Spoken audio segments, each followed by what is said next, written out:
The Russian Defense Ministry says 30 Ukrainian artillery positions have been taken out near the village of Kremenaya. RT's Igor Zhdanov brings us this report, speaking to Ukrainian soldiers that have been captured by Russia. We must tell you beforehand that those speaking to us may be speaking under duress. 4 months Ukraine has now been gnawing away at Russia's defenses. They came, they saw, they burnt. Success on the battlefield saw Russia's confidence mount. What is happening now across the front line is called active defense. Our troops are improving their strongholds throughout the whole combat zone. This is a fairly large space. I'm talking about Kupiansk, Zaporozhye and Avdiivka front lines. Hundreds of Ukrainian soldiers were captured, swapping their uniforms for prison robes. Many weren't as lucky. There were a lot of losses. We had 120 people. It's from 120 to 130 people in a company of soldiers. It depends. Then we had only 30 to 40 people left.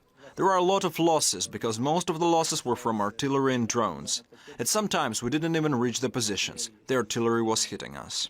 This captured officer is a professional soldier, a rare breed in the ranks of Ukraine's army in the era of total and merciless mobilization. His brigade received the best training available to Kiev troops. We were sent to Germany, and the whole brigade was trained there. The instructors were American.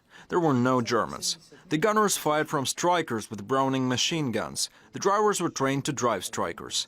In real combat operations, it turned out to be quite different than on the range. There's nowhere else. It doesn't feel the same on the range. When you're on the battlefield, it all comes. Shock, panic, people get lost. You don't understand what to do, and from that a lot of losses occur.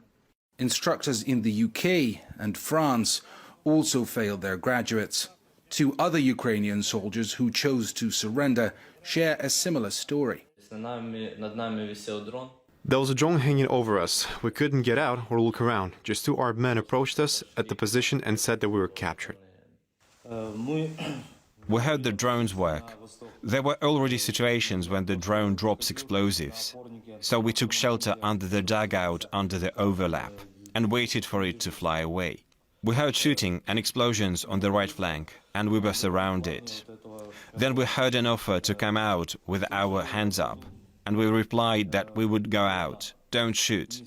We put down our weapons and went out. In the face of heavy casualties, Ukrainian propaganda works overtime to lure volunteers. This recruit, with the face of a child, fell for the pretty picture.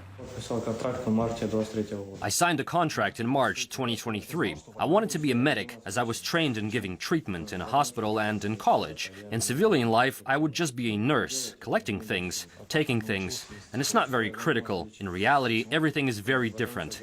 Everything is because of the news. They embellish everything. There's not enough information. Our group essentially went without anything, and this is not rational. We were just meat. Why was it done? This is a question for the battalion commander. It's an outrage to send people to the slaughter. We raised this issue and were told that the battalion commander has his own solution. Kiev still counts on its troops to deliver something worthy of the tens of billions of dollars of Western aid. Yet now these hopes seem dimmer than ever. I'm Igor Zhdanov reporting from the Donbass, RT.